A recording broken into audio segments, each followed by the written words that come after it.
At the core of any discussion about knowledge is the question of what it means to know something. Philosophers have long struggled to define knowledge in a way that avoids the pitfalls of false beliefs while also accounting for the many ways in which we claim to know the world. Traditionally, knowledge has been defined as justified true belief, JTB, a conception that traces its origins back to the ancient Greek philosopher Plato. In Plato's dialogue Theaetetus, Socrates explores the nature of knowledge and argues that for someone to know something, three conditions must be met. First, they must believe the proposition. Second, the proposition must be true. And third, the person must have justification for their belief. These three elements, belief, truth, and justification, form the foundation of the JTB account of knowledge.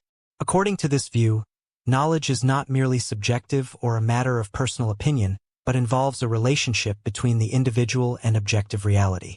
The belief must correspond to the truth, and the believer must have a rational justification for holding that belief.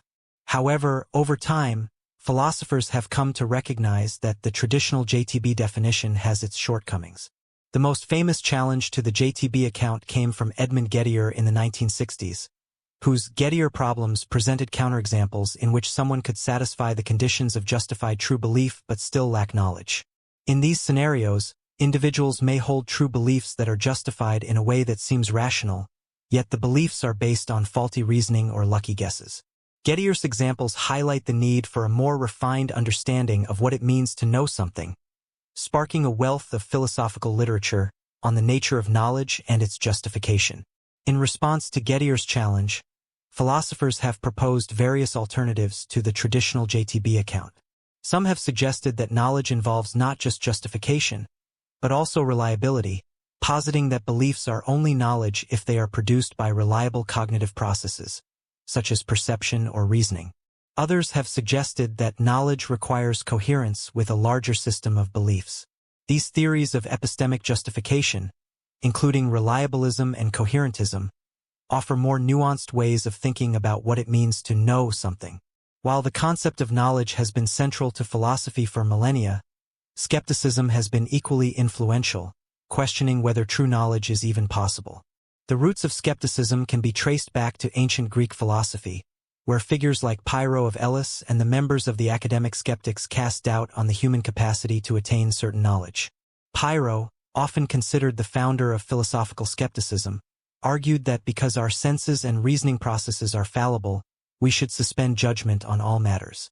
According to Pyrrho, for every argument or belief, there is a compelling counter-argument, and thus we should refrain from asserting certainty about anything. The skeptical position was further developed by later philosophers such as Arcesilaus and Carneades, who, influenced by the Platonic tradition, argued that knowledge of the external world is impossible. For them, all human knowledge is based on sensory perception, which is inherently unreliable and deceptive. If our senses cannot be trusted to give us accurate information about the world, then how can we claim to truly know anything about it? In the centuries that followed, skepticism became a major theme in the history of philosophy, particularly during the early modern period. One of the most significant moments in the development of skepticism came with the work of René Descartes. Descartes' radical skepticism, as articulated in his Meditations on First Philosophy, involved doubting the very existence of the external world, other minds, and even the self. Descartes famously questioned everything he could, famously stating that he could doubt the existence of his own body, the reality of the external world, and even mathematical truths. His method of radical doubt was not meant to lead to permanent skepticism, but rather to establish a firm foundation for knowledge.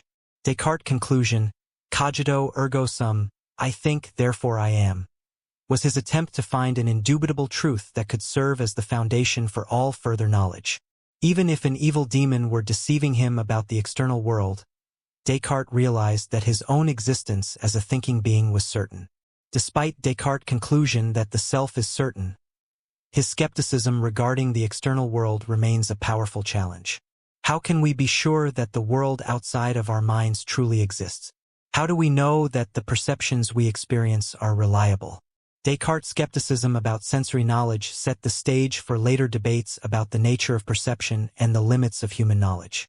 In the 18th century, Immanuel Kant further developed the skeptical tradition by challenging the very possibility of objective knowledge. Kant's critique of pure reason argued that while we cannot know things as they are in themselves, what Kant called noumena, we can have knowledge of the world as it appears to us, or phenomena. According to Kant, our minds actively shape and organize the raw data of experience, meaning that knowledge is not a passive reflection of the world, but rather the result of the mind's interaction with the world. However, Kant also argued that the scope of human knowledge is limited to the phenomenal world, and questions about the ultimate nature of reality, such as the existence of God or the nature of the soul, are beyond our cognitive reach. Kant's transcendental idealism was a revolutionary way of understanding the limits of human knowledge. While it responded to skepticism by providing a framework in which knowledge is possible, it also affirmed that there are limits to what humans can know. The skeptic's challenge, whether we can know the world as it truly is, remains unresolved in Kant's system. Kant suggests that while we may not have direct access to the things in themselves, we can still gain meaningful knowledge of the world through the lens of human experience. In the 20th and 21st centuries, skepticism has continued to play a prominent role in philosophical discussions. One form of skepticism that has gained significant attention is epistemic relativism, which holds that knowledge is not absolute or universal, but is instead relative to particular cultural, historical, or conceptual frameworks. According to relativists, what counts as knowledge depends on the context in which it is situated. This perspective challenges the idea of objective or universal knowledge, suggesting that our understanding of the world is shaped by the cultural, linguistic, and historical contexts in which we live. Additionally, contemporary philosophers have raised important questions about the reliability of perception. In the brain in a vat scenario, famously articulated by Hilary Putnam, we are asked to consider the possibility that our perceptions are entirely illusory, that we might be nothing more than disembodied brains being manipulated by a computer. If this were true, we would have no way of knowing it, since our perceptions would be indistinguishable from reality. The brain in a vat thought experiment highlights the challenge of verifying the accuracy of our sensory experiences and raises doubts about whether we can truly know anything about the external world. Given the profound challenges posed by skepticism, philosophers have developed various responses to defend the possibility of knowledge. One of the most prominent responses is epistemic foundationalism, which holds that knowledge is built upon a foundation of self-evident, indubitable beliefs. According to this view, there must be certain beliefs that are so fundamental that they cannot be doubted. Descartes' famous statement cogito, ergo sum, is often cited as an example of such an indubitable belief. Foundationalism seeks to establish a secure base upon which all other knowledge can be built. Another response is coherentism, which posits that beliefs are justified not by reference to foundational beliefs, but by their coherence with other beliefs within a larger belief system. For coherentists, knowledge is a matter of having a consistent, well-integrated set of beliefs.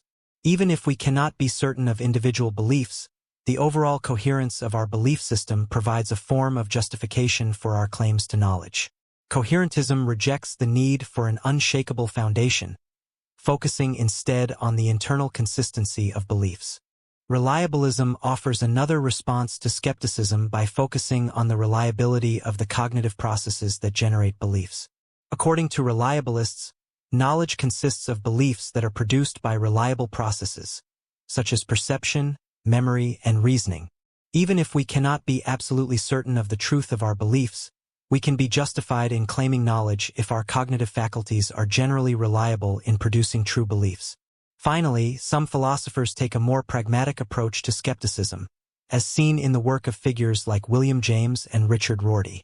Pragmatists argue that knowledge should be understood in terms of its practical utility, whether it helps us navigate the world and achieve our goals.